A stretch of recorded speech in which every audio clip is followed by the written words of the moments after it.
Hola, ¿qué tal audiencia? Mi nombre es Artemio Salazar y soy el conductor del tren. Un día más les doy la bienvenida a este su programa, El Maquinista Historias de Terror. Así que prepárense un café, pónganse los audífonos y disfruten este relato.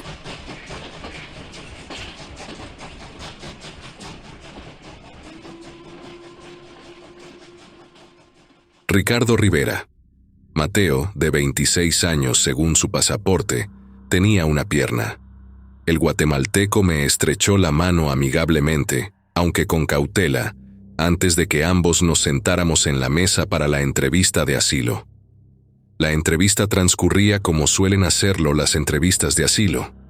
Ricardo confirmó que había cruzado ilegalmente la frontera de Estados Unidos poco antes de acudir al gobierno para solicitar asilo político. Había una inteligencia humilde en los ojos y el comportamiento de Ricardo mientras respondía a las preguntas del asilo y sostenía su muleta en silencio. ¿Experimentaste alguna persecución en tu país de origen?, pregunté en español. Esta era la pregunta clave. No puedes obtener asilo si no puedes probar la persecución. Sí, dijo él en voz baja. ¿Podrías darme detalles? Y Ricardo me contó cómo pasó un año en el sótano de un narco.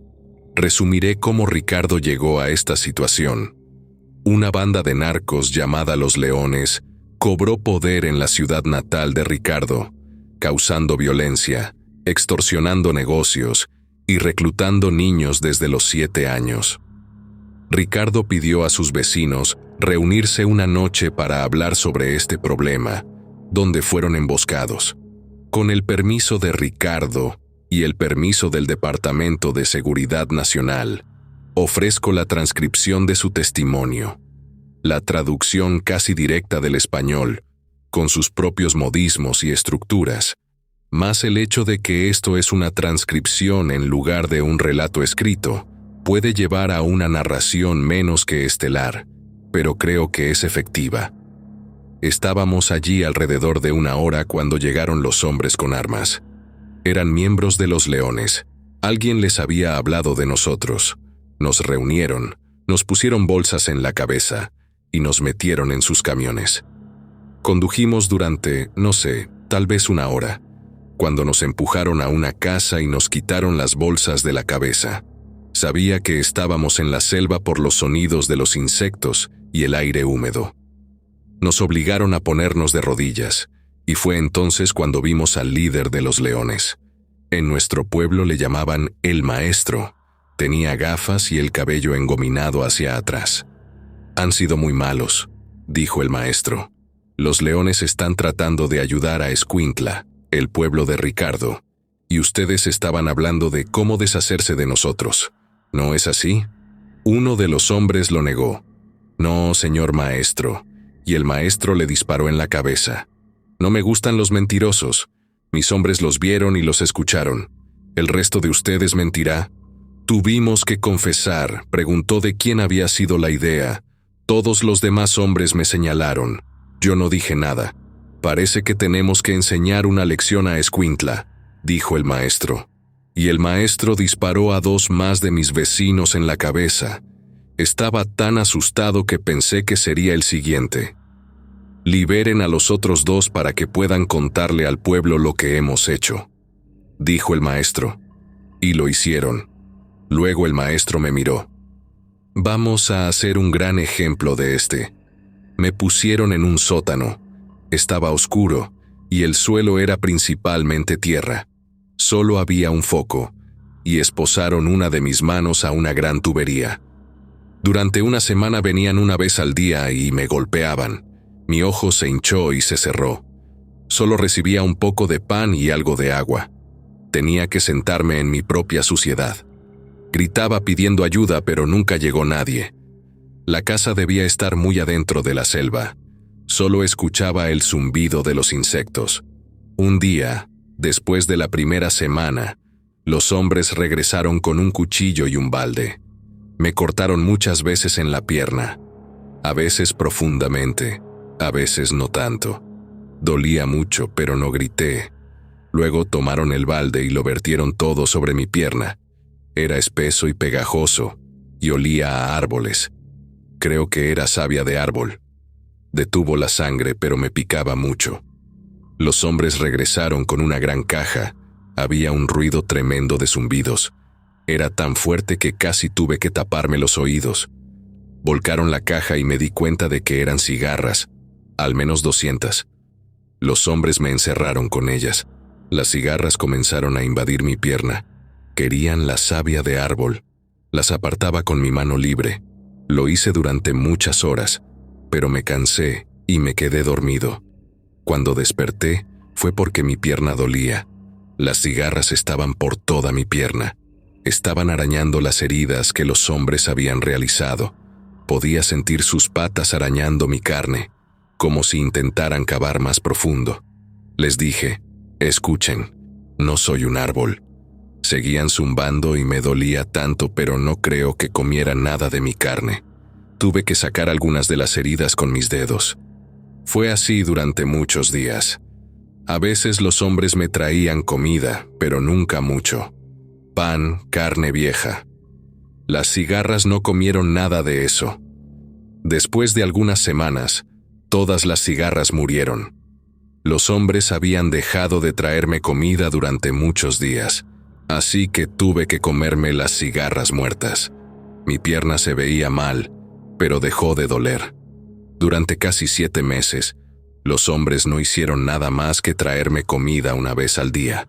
Aprendí los nombres de los hombres y me dejaron tener un balde para cuando necesitaba ir al baño. Una vez al mes, incluso me afeitaban. Sin embargo, nunca vi al maestro. Un día, uno de los hombres accidentalmente dejó su navaja en el suelo cuando vino a cambiar mi balde. La escondí y mentí cuando volvió a buscarla. Me registró, pero escondí muy bien la navaja. Intenté usar la navaja en las esposas, pero no funcionó. Durante 4 meses lo intenté. Escondía la navaja antes de que vinieran. Un día, la navaja se rompió en 2 mientras intentaba liberarme. Seguí intentándolo con el mango. Enterré la otra pieza. Un día la pierna donde me habían cortado empezó a dolerme. Después de unos días, se puso tan mal que empecé a gritar y a rogar por un médico. Nunca había sentido tanto dolor. Grité. Nunca había gritado antes, pero los hombres no respondieron y cuando me trajeron mi comida, no dijeron nada. Mi pierna comenzó a tornarse morada y la piel se volvió negra en algunas partes. No importaba dónde tocara mi pierna, dolía. Sentía como fuego en mis huesos y carne. No pude dormir durante 3 días. Grité a los hombres, les rogué que me cortaran la pierna, pero no lo hicieron. Así que decidí que tendría que hacerlo yo mismo. Me tomó 2 días armarme de valor, pero finalmente supe que tenía que hacerlo. Así que saqué la navaja y comencé. Hice un ruido y uno de los hombres vino a investigar, y me encontró intentando cortarme la pierna. Se llevó la navaja rota. Al día siguiente desenterré la pieza que había enterrado. Esta vez no hice ningún ruido, pero el hombre me sorprendió de nuevo y se llevó esa pieza también. Pedí vendas, pero me ignoraron. Todo lo que pude hacer fue sentarme durante días mientras mi pierna empeoraba cada vez más y dolía cada vez más. Un día, el dolor se volvió tan intenso que pensé que iba a morir. Mi pierna se retorcía. Observaba cómo partes de la piel se movían y ondulaban. El dolor se volvió insoportable. Mientras miraba, muchas cigarras bebés blancas, cada una de casi 1 centímetro de largo, comenzaron a salir de mi pierna. Tomó muchas horas, pero cuando todas salieron, conté 17 agujeros en mi pierna. Resumiré el final del testimonio de Ricardo. Habiendo cumplido su promesa, el maestro liberó a Ricardo para que pudiera contar su historia e instalar el miedo hacia los leones en Escuintla. Dentro de 2 meses, después de que su pierna fue amputada, Ricardo huyó a los Estados Unidos. Las cigarras norteamericanas pueden tardar hasta 17 años en gestarse, pero las cigarras guatemaltecas, localmente llamadas chicharras o cigarras, no tienen tanta paciencia. No es que verificar la historia de Ricardo importe, Los tribunales de inmigración y el Departamento de Estado no cuestionaron su testimonio, pero después de su audiencia principal y audiencia individual, determinaron que Ricardo no era miembro de un grupo demográfico perseguido y, por lo tanto, no cumplía con los requisitos para el asilo. Después de más de un año de apelaciones, Ricardo debe presentarse en 3 semanas para ser deportado de vuelta a Guatemala. Introduje drogas en los años 80 para un jefe narco. Traje a casa algo mucho peor que dinero ensangrentado. Tener una licencia de piloto en los años 80 me brindó muchas oportunidades. Las más lucrativas no estaban dentro de los límites de la ley. Pasaba la mayor parte de mi tiempo libre en el cielo, llevando paquetes de una cierta droga blanca que estaba en alta demanda. Pasaba mi tiempo libre en Miami. La cantidad ilimitada de dinero me permitía comprar la mejor ropa, bebidas y joyas. También conocí a muchas mujeres en esa época en los clubes nocturnos. Si hubiera sido inteligente, habría mantenido un perfil bajo. Mi mentalidad en ese momento era juvenil. Cuando ves una oportunidad para lucirte, le dije a un compañero de fiesta, ¿por qué no disfrutar de esa decadencia? Sabía que un día eras el rey y al siguiente estabas en la ruina trabajando en un empleo sin futuro, o peor aún, en la penitenciaría. Tenía que desahogarme mientras no estaba trabajando, ya que tuve varios encuentros cercanos en ese entonces. Hubo momentos en que aterrizaba en Colombia y creía que nunca saldría. Nunca delaté a ninguno de mis superiores ni iguales. Por eso sigo vivo hoy. Cuando pensaban que podría haber sido culpable de delatarlos, tenía que limpiar mi nombre. Siempre lo hacía. El tipo de misiones que emprendía era fácil para mí. Para empezar, era un gran piloto. Además, soy de ascendencia hispana y no tenía problemas para integrarme con la población de allá. Rara vez levantaba sospechas. Algunos podrían especular que enfrentar ejecuciones casi seguras debería haber sido una llamada de atención para huir a un lugar lejano. Lo que la persona externa no sabe es lo bien que se siente la adrenalina, el subidón natural que obtienes cuando vives al margen, y trabajar contra el sistema de la manera en que lo hacía. El estilo de vida de forajido es uno de los elementos más adictivos en la Tierra. Esto es especialmente cierto cuando abunda. Alrededor de diciembre de 1993, decidí tomar un largo descanso. En mi mente, no estaba renunciando a la vida. La idea de retirarme era nauseabunda. Pensé que frenar toda la operación era una buena idea. El jefe más alto en ese momento había muerto en un tejado en su país natal con una bala en la espalda. No confiaba en nadie para ocupar su lugar. No creía que un nuevo líder fuera tan rentable para sus subordinados. Un día estaba sentado en mi apartamento viendo televisión. El teléfono sonó y contesté. La voz al otro lado era ronca. Sonaba como si acabara de fumar 20 paquetes de Pall Malls. «Sabemos que robaste uno de nuestros ladrillos», dijo el hombre. «Fui a uno de los brujos.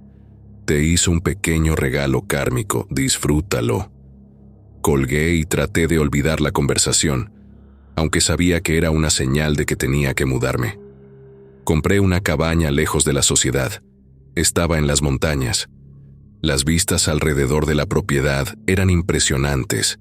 En los primeros 6 meses que estuve allí, me sentí un poco aislado, pero sabía que era lo mejor. Tenía una ruta de escape planeada en caso de que las autoridades rodearan el lugar. Pinchar mi teléfono era imposible considerando que no tenía teléfono. Veía viejos westerns en VHS y leía novelas de suspenso durante mi tiempo libre. Pescaba, caminaba y cazaba cada momento libre. Aún así, me aburría mortalmente. Pasar de tener el corazón acelerado todos los días a vivir como Thoreau es un choque cultural. Guardaba grandes cantidades de dinero enterradas alrededor del perímetro. Estaba en todo, desde cajas de zapatos hasta cajones de leche con piezas de madera colocadas encima. No había testigos que me vieran cavar en la soledad. Había fajos de billetes metidos en mi colchón, por lo que rara vez tenía que desenterrar el dinero. Me dejé crecer la barba y la teñí de un color que nunca había tenido antes. Fui al pueblo cercano y me abastecí de todo, desde ramen instantáneo hasta whisky Blue Label. Un mes después de que se acabara el alcohol, busqué más dinero en mi cama y descubrí que había agotado esa reserva en particular. Agarré una pala y salí al patio trasero. Desenterré una de las cajas y la llevé adentro. Mientras extendía el dinero en el suelo, un billete descolorido, en particular, llamó mi atención. Ni siquiera se parecía a un Franklin típico. Al inspeccionar más de cerca, vi que la cuenta tenía sangre seca. Había un símbolo en ella.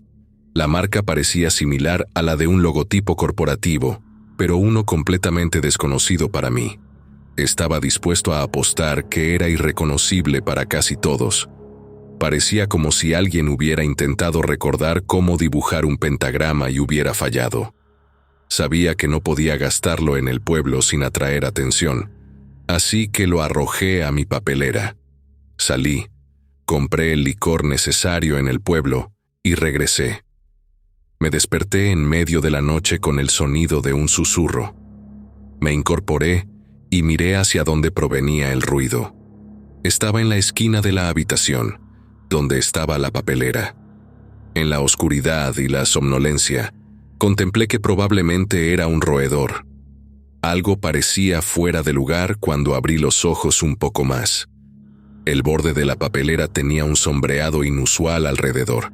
Parecía como si alguien lo hubiera pintado con un líquido oscuro y aceitoso. Me levanté y encendí la lámpara. La papelera se veía normal a la luz. Me encogí de hombros y pensé que era resultado del cansancio. Había pasado el día partiendo leña. Apagué la luz, me metí de nuevo en la cama y me di la vuelta. Dormí bien y no me desperté hasta 7 horas después. Cuando me levanté, vi una sombra en mi pared. Era humanoide y sostenía un bastón. Vi a la entidad de sombra agitar el objeto en el aire. Me inquietó tanto que incluso pasé mi mano por la pared, donde se desvaneció. Pasé la mañana tratando de sacudirme la sensación de condena interminable que había caído sobre mí. Hice café, huevos y tocino. Mientras freía mi comida para comenzar el día, escuché un fuerte golpe. Venía de la parte este de la cabaña. Dejé mis utensilios y fui a mi habitación. Agarré una linterna muy grande y un cuchillo. También tomé una pistola. Sostuve la hoja hacia abajo y me acerqué sigilosamente hacia el persistente ruido. Me agaché y esperé a que alguien se estrellara a través de la ventana. Sabía que probablemente no era un policía, ya que solían anunciarse. Razoné que era un vagabundo o un adversario. Los recuerdos de titulares de noticias sobre un asesino en serie activo en la zona volvieron a mi mente. Miré la pared durante mucho tiempo. No había ninguna silueta a través de la ventana cerrada. El alboroto cesó por completo. Con la pistola en mano, salí y busqué huellas. Lo que encontré en su lugar me horrorizó. Había cadáveres de animales desmembrados por todas partes. Los miembros de los alces y las garras ensangrentadas y amputadas de osos estaban esparcidos por doquier. Observé algunos de los muñones carmesí mientras los pelos de mis brazos se erizaban. Quienquiera que hubiera hecho esto, había usado un hacha con más fuerza bruta que precisión. Rodeé la cabaña y no vi rastro de ningún humano. Contemplé cómo era casi como si alguien hubiera dejado caer las partes desde un avión. Escalé una colina cercana para tener una mejor vista de la parte superior de la estructura. Había rayas y anchas franjas de sangre cubriendo el tejado. Paleé los restos de animales en pequeñas bolsas de basura. El olor era abominable. Las até y las mantuve a varios metros de mi casa. Sabía que los depredadores vendrían en la noche a darse un festín con la colección. Pensé en la posibilidad de que esto no fuera un evento intencionado. Sabía del tipo de daño que podían causar las bandadas de gansos a un motor, pero esto era inexplicable. Mi mente pasó por escenarios de animales exóticos transportados por aviación a dictadores. Algo podría haber salido mal con los cierres. Parecía una hipótesis tonta en ese momento, pero intentaba calmarme con una explicación. Incluso si se hubiera hecho a propósito, No podía imaginar quién haría algo así y por qué. Mi cabeza palpitaba. Entré y me recosté. Sentí que me quedaba dormido. Escuché un breve ruido de rascado que descarté como una rama de árbol rascando el canalón. La somnolencia me venció y vi algo sobresalir en la esquina de mi vista periférica izquierda. Miré. Piernas de araña del tamaño de porras emergieron de la papelera. Me desperté gritando y sudando. Miré y vi que la papelera estaba normal. Me limpié la frente y bajé los pies al borde de la cama. Tomé varias respiraciones profundas. Me levanté y me puse a caminar. Tomé un libro de bolsillo y leí algunos pasajes. Decidí intentar dormir de nuevo, confiado en que otro terror nocturno no me asaltaría. La oscuridad me envolvió mientras me derretía en el abrazo del sueño. Estaba en mi cabina. La tierra abajo se precipitaba hacia mí, como cuadrados divididos de terreno. Estaba en las etapas iniciales de un choque. Todo lo que escuchaba era mi voz gritando la palabra Mayday. Sabía que era inútil, resultado de instintos basados en el entrenamiento y desesperación. La dulzura del combustible para aviones, carne chamuscada y llamas, me recibió en un instante. Metal quemado, escombros y piezas de electrónica quemadas se hundían en mi piel. Quería gritar por ayuda, pero mi voz se ahogaba en el envolvente torrente de tierra y restos. La masa descompuesta de partes arruinadas fluía a mi alrededor en ríos de chispas. Me arrastré fuera de lo que parecía ser un prisma estrecho, que ensanché con las pocas fuerzas que me quedaban. Mi piel se despegaba mientras avanzaba por la tierra y el pasto. Giré la cabeza para mirar el avión arruinado. El mismo símbolo que estaba en el billete de $100 que había tirado era visible en el costado de la aeronave. Grité hacia el sol que se ponía antes de despertar de nuevo. Cuando me senté, mi mano tocó algo frío. Miré hacia abajo. La papelera estaba justo al lado de donde yo había estado acostado. Me arrodillé y vomité en ella. Tenía que destruir el símbolo. Antes de que terminara la noche lo sacaría y lo quemaría. Mi decisión parecía supersticiosa. Aún así, mi sospecha sobre la fuente de la mala suerte era innegable. Han pasado muchas décadas desde aquella última pesadilla. Nunca he vuelto a tener una igual. He tenido otras que inducen ansiedad sobre aviones estrellándose contra mí. Ocurren en lugares aislados y pacíficos. Otro cambio inusual en mi vida ha sido la presencia continua de arañas. Ya he contratado a un exterminador para que intente librarme de las molestias, sin éxito. Se esconden en mis armarios, están bajo mis pisos y en las grietas de cada mueble. Siempre estoy en guerra con ellas, aunque estoy armado con una abundante cantidad de insecticidas. Se arrastran sobre mí cuando me atrevo a desmayarme. Los animales muertos también se convirtieron en un incidente recurrente. Algo siempre se los llevaba por la noche cuando los ponía en bolsas. Algunos podrían envidiarme por mi estilo de vida recluido y mi falta de responsabilidades típicas.